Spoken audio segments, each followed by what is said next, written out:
सबसे प्यारा कृषि विश्वविद्यालय हमारा, सबसे सुंदर सबसे प्यारा कृषि विश्वविद्यालय हमारा। शिक्षा का ये ज्ञान फैलाए, देश विदेश में नाम कमाए, किसानों के लिए शोध किया है, प्रसार से हर खेत छुआ है। आशीर्वाद दे भगवान, जारी रखे कृष्ण का उत्थान, जारी रखे कृष्ण का उत्थान। उत्थान हो कल्याण हो, उत्थान हो कल्याण हो। चौधरी श्रवण कुमार, हिमाचल प्रदेश कृषि विश्वविद्यालय के कुलाधिपति श्री बंडारू दत्तात्रेय जी, माननीय मुख्यमंत्री हिमाचल प्रदेश श्री जयराम ठाकुर जी, सभी माननीय मंत्रीगण, विधानसभा सदस्य, हिमाचल सरकार के सभी पदाधिकारी, हिमाचल प्रदेश के सभी क्षेत्रों के कृषक, विश्वविद्यालय के संविधिक अधिकारी, वैज्ञानिक, समस्त कर्मचारी वर्ग, पूर्व सभी कुलपति, सेवानिवृत्त कर्मचारी व उनके परिवार और हमारे सभी विद्यार्थियों को आज नव वर्ष की इस पावन बेला में मैं बधाई व शुभकामनाएं देता हूं। यद्यपि मुझे इस कृषि विश्वविद्यालय का कार्यभार संभाले हुए अभी 4 माह ही बीते हैं, परंतु मैं इस शिक्षा के मंदिर से पिछले 40 वर्ष से जुड़ा हुआ हूं।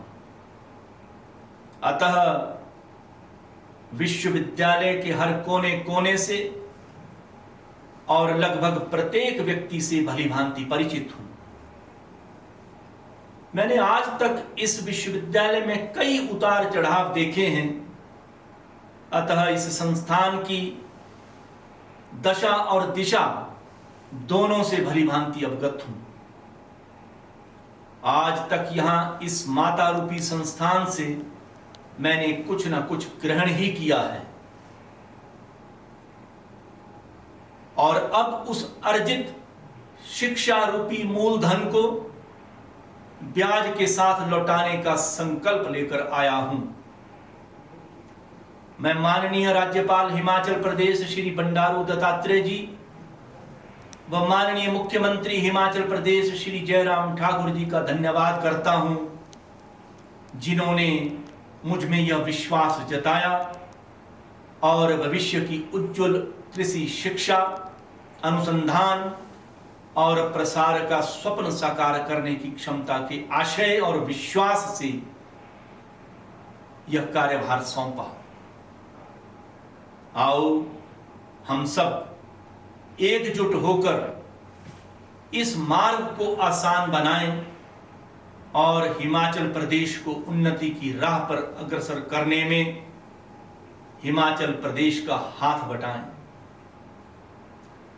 कुलपति का कार्यभार संभालते ही मैंने 2 स्लोगन का सृजन किया था।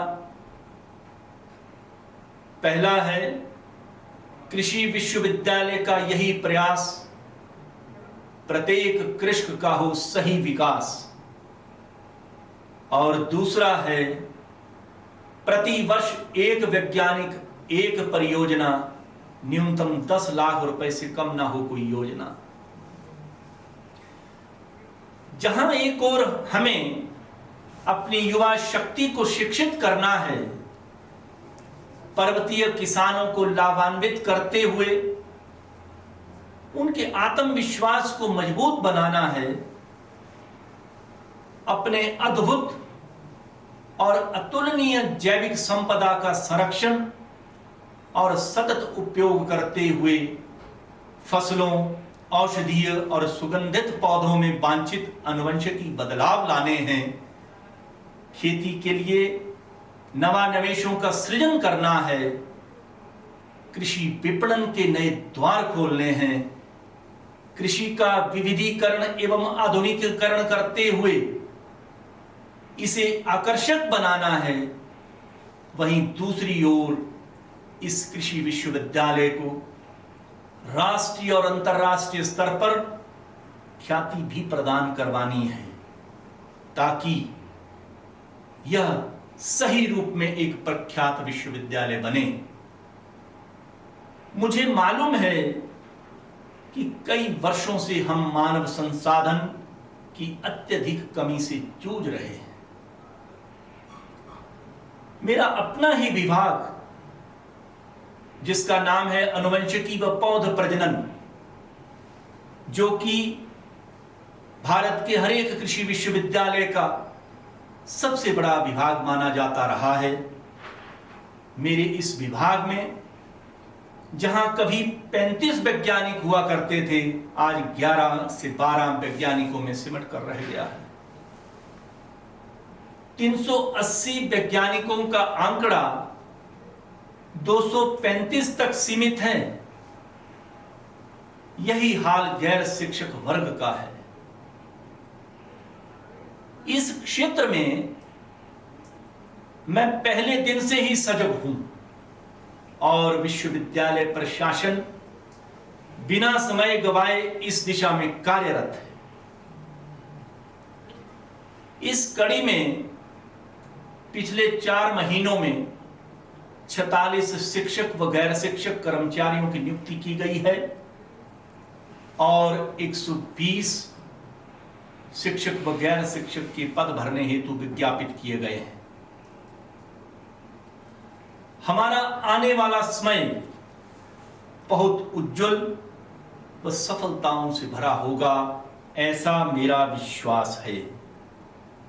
परंतु हमारी राह एक कठिन परिश्रम से गुजरती है, इसलिए प्रत्येक शिक्षक और गैर शिक्षक की एक महत्वपूर्ण जिम्मेदारी है कि वो इस विश्वविद्यालय को शिक्षा का स्रोत, जननी तुल्य परिवार व समाज को सींचने वाला संस्थान समझकर अपने कर्तव्य को पूरी लगन व ईमानदारी से निभाएं।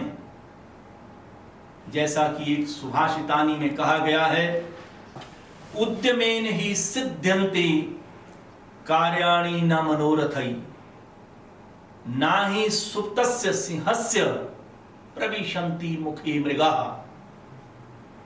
उद्यम से ही सभी कार्य सिद्ध होते हैं, मनोरथों से नहीं। जैसे एक सोए हुए शेर के मुख में हिरण स्वयं प्रवेश नहीं करता, हमें कर्म करना ही होगा, बाकी सब उस ईश्वर परमपिता परमात्मा के अधीन छोड़ दें। बिना कर्म किए फल मिले, ऐसी आसक्ति कदापि ना हो, ऐसा हमारा निर्मल भाव, अच्छी नीयत और निर्मल मन से कर्तव्य परायण होकर हम सेवा करें, ताकि प्रशासन को इन कार्यों को सुचारू रूप से चलाने में शक्ति ना लगानी पड़े, वो यह ताकत दूसरे उन्नति के कार्यों में लगाएं। वैज्ञानिकों को भौगोलिक परिस्थितियों के मुताबिक वांछित क्षेत्रों में कृषि उत्थान हेतु परियोजनाओं का सृजन करके अनुसंधान में नवोन्मेष लाना होगा। पर्वतीय कृषकों हेतु अभिनव कृषि, पशु चिकित्सा, गृह विज्ञान व आधारभूत विज्ञान के नए क्षितिज खोलने होंगे। कृषि में आकर्षण पैदा हो, इसके लिए आधुनिकीकरण और विविधीकरण को बढ़ावा देना होगा, ताकि युवा वर्ग मशीनीकरण का उपयोग करके सटीक खेती की ओर बढ़े, यानी कि प्रिसीजन फार्मिंग की ओर जाए। कृषि शिक्षा और संबंधित क्षेत्रों में स्नातक और स्नातकोत्तरों में वैश्विक क्षमता पैदा करनी होगी। राष्ट्रीय और अंतर्राष्ट्रीय सहयोगी परियोजनाओं से विभागों को समृद्ध करना होगा ताकि हमारे विद्यार्थियों को विदेशी संसर्ग मिले, हमारे वैज्ञानिकों और विद्यार्थियों को दूरदर्शिता बढ़ाने का मौका मिले और अधिक से अधिक छात्रवृत्तियां पाने के अवसर प्रदान हों। भारत सरकार व हिमाचल सरकार द्वारा चलाई जा रही किसानों के हित की कई परियोजनाओं से किसानों को अवगत कराने और नए आयाम जुटाने में तकनीकी मदद उनके गृह द्वार पर देनी होगी ताकि पर्वतीय कृषक भी इससे लाभान्वित हों और आमदनी के साधन और बढ़ें। प्रत्येक वैज्ञानिक के पास एक परियोजना होना अति आवश्यक है, जिसका आह्वान मैंने पहले दिन से ही किया है। जब मैं वैज्ञानिक कहता हूं तो उसमें किसी पद का नाम नहीं ले रहा हूं, क्योंकि एक सहायक वैज्ञानिक से लेकर कुलपति तक सभी वैज्ञानिक की ही श्रेणी में आते हैं। इसका अवलोकन मैं आने वाले दिनों में प्रत्येक माह की चर्चा में आपसे करूंगा। प्रशासनिक कार्य में तेजी लानी होगी। इसी दिशा में आईसीटी सेल का विश्वविद्यालय में सृजन किया गया है और बहुत जल्द हम कार्यालय के कार्यों को पारदर्शी व शीघ्रता से करने हेतु ई ऑफिस प्रणाली को संचालित करने जा रहे हैं तथा विद्यार्थियों और को उपाधियां व उनका शैक्षणिक रिकॉर्ड डिजी लॉकर द्वारा प्रदान करने की व्यवस्था कर रहे हैं। हमारा वित्तीय वर्ष 31 मार्च तक होता है तो 31 मार्च तक ही समझा जाएगा, अतः तैयारी अभी से शुरू करनी होगी। कोविड-19 कोरोना वायरस आपदा से भयभीत होकर नहीं, इसकी रोकथाम के नियमों का पालन करते हुए इससे जूझकर एकजुट होकर अग्रसर होना होगा। इस महामारी से हाल ही में हमने अपने एक वैज्ञानिक को खोया है, उसका हमें बहुत दुख है, क्योंकि जीवन की यह गति रुक नहीं सकती, अतः हमें चलना होगा और बहुत देर तक हम बंद कमरों में नहीं रह सकते। सुरक्षा नियमों का सख्ती से पालन करके शिक्षा जो कि खेतों से, पशुधन से, गांवों से जुड़ी है, उसे आगे बढ़ाना होगा। विश्वविद्यालय प्रशासन अपनी दूरदर्शिता और सूझबूझ से क्लीन, ग्रीन और स्मार्ट कैंपस बनाने में भरसक प्रयत्न कर रहा है। पिछले 4 महीनों में हमने कोरोना वायरस से लड़ाई लड़ते हुए कई रुके हुए कार्य सफलतापूर्वक पूर्ण किए हैं।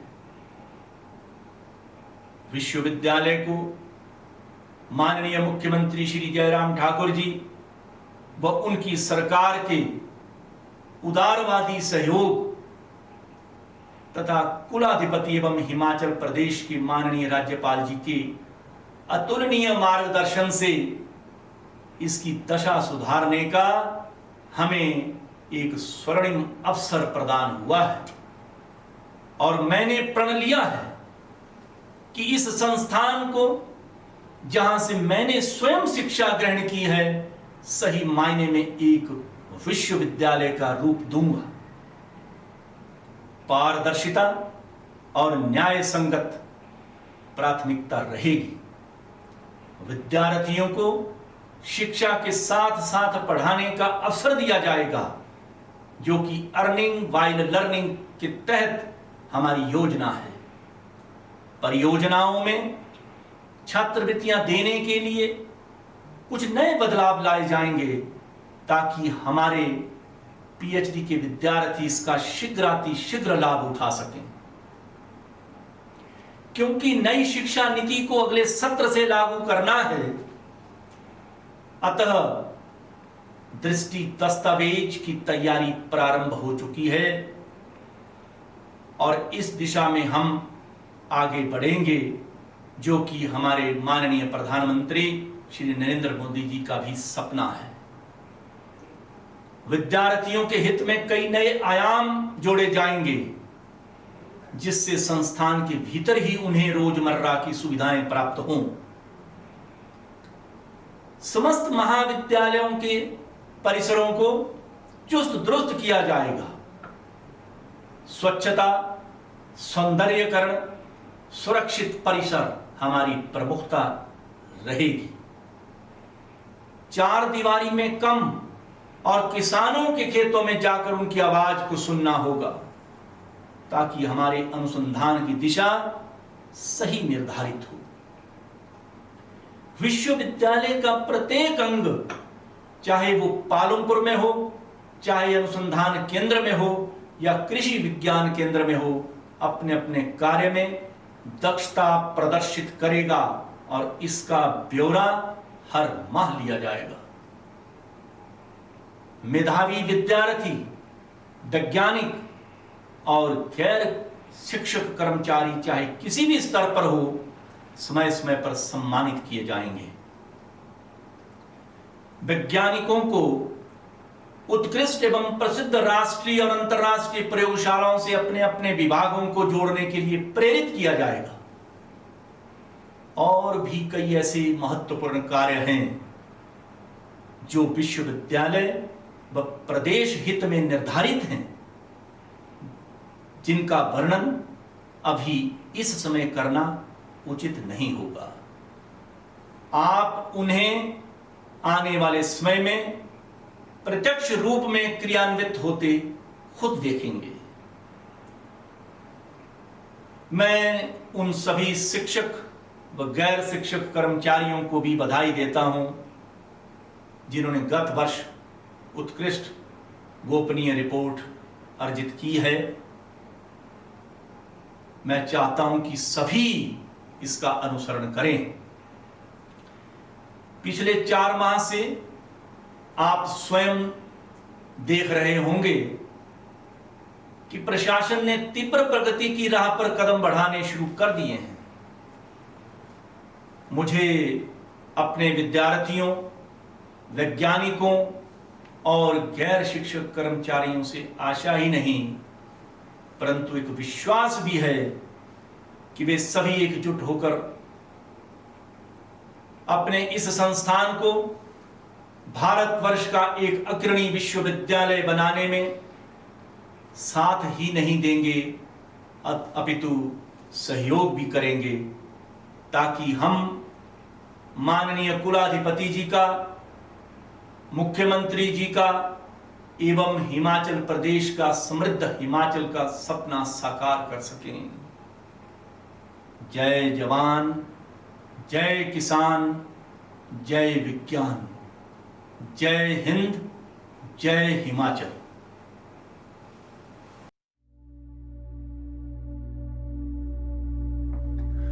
हतोत्साहित नहीं, हमें उत्साहित होकर रहना है। परेशानी नहीं, ये मात्र हमारे धीरज की परीक्षा है। मानवता ने ऐसे बहुत देखे हैं जंग, कई आपदाओं को किया है भंग। नियमों का उल्लंघन कदापि ना हो, सरकारी आदेश पालना सर्वव्यापी हो। अर्थव्यवस्था हमारी हिल नहीं सकती, भारतीयों जैसी सूझबूझ किसी की हो नहीं सकती। मां भारती के वात्सल्य का संचार हो रहा है। देखते जाओ, इस आपदा का भी संहार हो रहा है। आओ प्रण लें, गलती की कोई गुंजाइश ना रहे। पूरे विश्व में मां भारती का शीश ऊंचा रहे। डंका हो भारतीयों का, विश्व गुरु बनने में कमी ना रहे। भारतीय संस्कारों से विश्व गुंजायमान हो। मां भारती की हो चर्चा, इसके सपूतों का सम्मान हो। नियमबद्ध होकर चलो, ये दिन जल्द ही बीतेंगे। हतोत्साहित न हो, निश्चय करो हम जीतेंगे। हतोत्साहित न हो, निश्चय करो हम जीतेंगे। जय हिंद।